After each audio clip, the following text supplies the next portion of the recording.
ನಮಸ್ಕಾರ. ನನ್ನ ಹೆಸರು doctor Srinivas Vinayak Shenoy. Kasturba medical college ಹಾಗೂ ಆಸ್ಪತ್ರೆ ಮಣಿಪಾಲಲ್ಲಿ ನಾನು ನೆಫ್ರಾಲಜಿ ವಿಭಾಗ ಅಂದರೆ ಮೂತ್ರಪಿಂಡ ಶಾಸ್ತ್ರ ವಿಭಾಗದಲ್ಲಿ ಅಸೋಸಿಯೇಟ್ ಪ್ರೊಫೆಸರ್ ಆಗಿ ಕೆಲಸ ಮಾಡ್ತಿದ್ದೇನೆ. ಇವತ್ತು ನಿಮ್ಮೆಲ್ಲರ ಮುಂದೆ ಒಂದು ಮುಖ್ಯವಾದ ವಿಷಯ ಬಗ್ಗೆ ನಾನು ಮಾತಾಡಲಿಕ್ಕೆ ಮುಂದೆ ಬಂದಿದ್ದೇನೆ. ಅದೇನೆಂದರೆ ಹೈ ಬ್ಲಡ್ ಪ್ರೆಷರ್ ಅಂದರೆ ಅಧಿಕ ರಕ್ತದೊತ್ತಡ ಮತ್ತು ಡಯಾಬಿಟೀಸ್ ಮಧುಮೇಹ ಕಾಯಿಲೆ ಇದ್ದವರಲ್ಲಿ ಮೂತ್ರಪಿಂಡ ವೈಫಲ್ಯ ಇದನ್ನು ಹೇಗೆ ತಡೆಯುವುದು. ಇಂದಿನ ದಿನದಲ್ಲಿ ಈ ಹೈ ಬಿ ಪಿ ಅಥವಾ ಹೈ ಬ್ಲಡ್ ಪ್ರೆಷರ್ ಮತ್ತು ಡಯಾಬಿಟೀಸ್ ಶುಗರ್ ಕಾಯಿಲೆ ಅನ್ನೋದು ಒಂದು ಸರ್ವಸಾಮಾನ್ಯ ಅಂತ ಒಂದು ಕಾಯಿಲೆ ಆಗಿದೆ.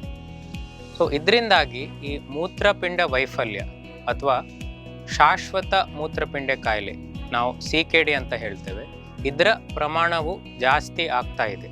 ಸೊ ಇಂಗ್ಲೀಷಲ್ಲಿ ಒಂದು ಫೇಮಸ್ ಪ್ರೊವರ್ಬ್ ಇದೆ ಅಥವಾ ಗಾದೆ ಇದೆ. ಅದು ಏನಂದರೆ prevention is better then cure. ಇದರ ಅರ್ಥ ಏನಂದರೆ ಈ ಮೂತ್ರಪಿಂಡ ಕಾಯಿಲೆ ಬಂದು ಅದನ್ನು ನಾವು ಚಿಕಿತ್ಸೆ ಕೊಡುವ ಬದಲಿಗೆ ಅದನ್ನು ತಡೆಯುವುದೇ ಬಹಳ ಉತ್ತಮ. ಸೊ ಇದರ ಬಗ್ಗೆ ನಾನು ಕೆಲವು ಮಾತುಗಳನ್ನು ಹೇಳಲಿಕ್ಕೆ ಇಚ್ಛೆಪಡಿಸ್ತೇನೆ. ಮೊದಲನೇದಾಗಿ ಈ ಹೈ ಬಿ ಪಿ ಮತ್ತು ಈ ಡಯಾಬಿಟೀಸ್ ಇರುವ ರೋಗಿಗಳಲ್ಲಿ ಮೂತ್ರಪಿಂಡ ವೈಫಲ್ಯ ಬರಲಿಕ್ಕೆ ಮುಖ್ಯವಾದ ಕಾರಣ ಅದು ನಿಯಂತ್ರಣದಲ್ಲಿ ಇಲ್ಲದೆ ಇರುವುದು. ಸೊ ಈ ಹೈ ಬಿ ಪಿ ಮತ್ತು ಡಯಾಬಿಟೀಸನ್ನು ನಿಯಂತ್ರಣದಲ್ಲಿ ತಂದರೆ ಈ ಮೂತ್ರಪಿಂಡ ವೈಫಲ್ಯ ಅಥವಾ ಶಾಶ್ವತ ಮೂತ್ರಪಿಂಡ ಕಾಯಿಲೆ ಅದನ್ನು ನಾವು ಬರುವುದರಿಂದ ನಾವು ತಡೆಯಬಹುದು. ಸೊ ಇದಕ್ಕೆ ಕೆಲವು ವಿಧಾನಗಳು ಉಂಟು. ಮೊದಲನೇದಾಗಿ ಎಲ್ಲ ರೋಗಿಗಳು ಅವರ ಮಾತ್ರೆಗಳನ್ನು ಸರಿ ಸಮಯದಲ್ಲಿ ಅವರು ತಗೊಳ್ಬೇಕು. ಇವತ್ತು ನನಗೆ ಮೂಡಿಲ್ಲ, ಇವತ್ತು ಶುಗರ್ ಸರಿ ಉಂಟು, ಇವತ್ತು ಟೈಮ್ ಇಲ್ಲ, ಇದೆಲ್ಲ ಹೇಳಿಕೊಂಡು ಅವರು ಅವರ ಡೋಸನ್ನು ಮಿಸ್ ಮಾಡಬಾರ್ದು. ಮನೆಯಲ್ಲೇ ಈಗ ಶುಗರ್ ಮತ್ತು ಬಿ ಪಿಯನ್ನು ನಾವು ಪರೀಕ್ಷೆ ಮಾಡ್ಬೋದು. ಈಗ ಗ್ಲೂಕೋಮೀಟರ್ಗಳು ಸಿಗ್ತದೆ ಮತ್ತು ಬಿ ಪಿ ನೋಡುವ ಯಂತ್ರಗಳು ಮೆಡಿಕಲ್ಸಲ್ಲಿ ಸಿಗ್ತದೆ. ಸೊ ಇದನ್ನು ನಾವು ಪ್ರತಿ ವಾರ ಅಥವಾ 3 ದಿನಕ್ಕೊಮ್ಮೆ ಅಥವಾ 2 ವಾರಕ್ಕೊಮ್ಮೆ ನಾವು ಮನೆಯಲ್ಲೇ ತಪಾಸಣೆ ಮಾಡಿದರೆ ನಮ್ಮ ಬಿ ಪಿ ಮತ್ತು ಶುಗರ್ ನಿಯಂತ್ರಣದಲ್ಲಿ ಉಂಟಾ ಇಲ್ಲ ಅದರ ಬಗ್ಗೆ ನಮಗೆ ಮಾಹಿತಿ ಸಿಗ್ತದೆ. ನಮ್ಮ ವೈದ್ಯರಿದ್ದಾರೆ, ಸೊ ಅವರ ಸಲಹೆ ಪ್ರಕಾರ ನಾವು ಫಾಲೋಅಪ್ಪನ್ನು ಒಳಗಾಗಬೇಕು. ಫಾಲೋಅಪ್ ಅಂದರೆ ಪ್ರತಿ 3 ತಿಂಗಳು ಅಥವಾ 6 ತಿಂಗಳಿಗೊಮ್ಮೆ ಅವರು ಅವರ ವೈದ್ಯರ ಜೊತೆ ಹೋಗಿ ತಪಾಸಣೆಗೆ ಒಳಗಾಗಬೇಕು. ಸೊ ಆವಾಗ ಏನಾಗ್ತದೆ, ಅವರಿಗೆ ಅವರ ಕಾಯಿಲೆಯ ನಿಯಂತ್ರಣ ಬಗ್ಗೆ ಅವ್ರಿಗೆ ಗೊತ್ತಾಗ್ತದೆ. ಹಾಗೂ ಅವರ ಮಾತ್ರೆಗಳುಂಟು, ಅದರ ಡೋಸ್ ಏನಾದರೂ ಹೆಚ್ಚು ಮಾಡಬೇಕಾ ಕಡಿಮೆ ಮಾಡಬೇಕಾ ಅದರ ಬಗ್ಗೆ ಅವರಿಗೆ ಮಾಹಿತಿ ಕೊಡ್ತಾರೆ. ನಾನು ಮುಂಚೆ ಹೇಳಿದ ಹಾಗೆ ನಮ್ಮ ಜೀವನ ಶೈಲಿಯಲ್ಲಿ ಬದಲಾವಣೆ ಬಹಳ ಮುಖ್ಯ. ಜೀವನ ಶೈಲಿ ಅಂದರೆ ನಮ್ಮ ಆಹಾರ ಪದ್ಧತಿ. ಸೊ ಆಹಾರದಲ್ಲಿ ಫಾಸ್ಟ್ ಫುಡ್ ಅಥವಾ ಮೈದಾದಲ್ಲಿ ಮಾಡುವ ವಸ್ತುಗಳು, ಡೀಪ್ ಫ್ರೈಡ್ ಐಟಮ್ಸು, ಉಪ್ಪು ಜಾಸ್ತಿ ಇರುವಂಥದ್ದು ಐಟಮ್ಸು, ಇದೆಲ್ಲ ನಮ್ಮ ಆರೋಗ್ಯಕ್ಕೆ ತುಂಬ ಹಾನಿಕಾರಕ.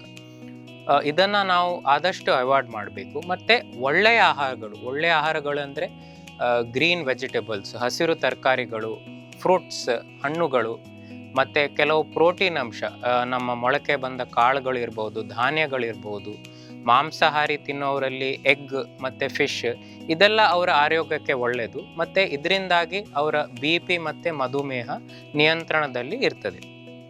ಇನ್ನೊಂದು ಬಹಳ ಮುಖ್ಯ ಅಂದರೆ ವ್ಯಾಯಾಮ ಮಾಡೋದು.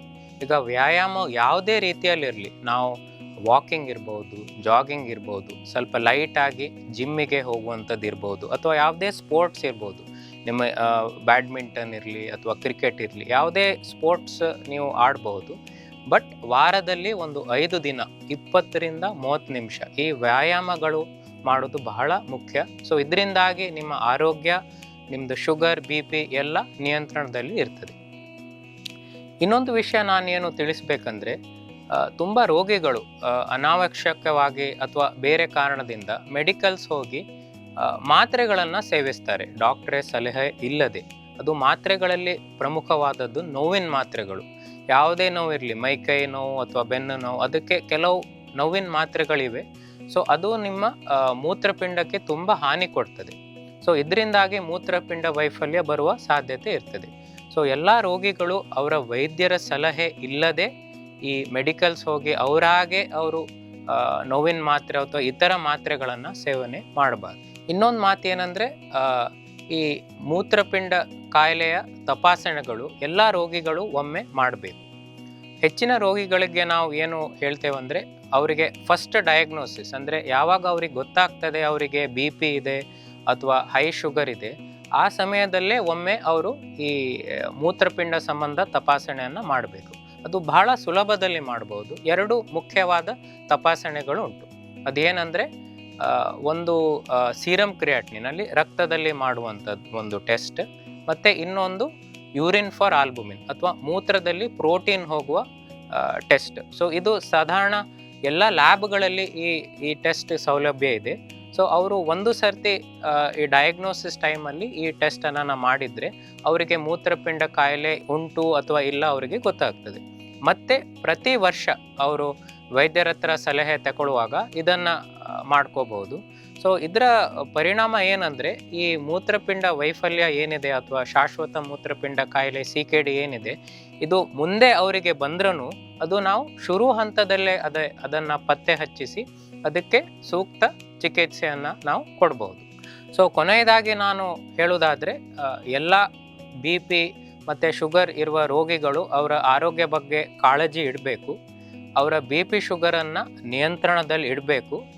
ರೆಗ್ಯುಲರ್ ಆಗಿ ಅವರ ವೈದ್ಯರ ಹತ್ರ ಫಾಲೋಅಪ್ಪನ್ನು ಮಾಡಬೇಕು. ಮತ್ತು ಅವರ ಜೀವನ ಶೈಲಿಯಲ್ಲಿ ಏನು ಸುಧಾರಣೆ ಉಂಟು ಅದನ್ನು ಮಾಡಬೇಕು. ಸೊ ಇದೆಲ್ಲ ಮಾಡಿದರೆ ಈ ಮೂತ್ರಪಿಂಡ ವೈಫಲ್ಯ ಅಥವಾ ಏನು CKD ಇದೆ ಅದು ಬರುವ ಚಾನ್ಸ್ ತುಂಬ ಕಡಿಮೆ ಆಗ್ತದೆ ಮತ್ತು ಅವರ ಆರೋಗ್ಯವನ್ನು ಅವರು ಕಾಪಾಡ್ಬೋದು. ಧನ್ಯವಾದ.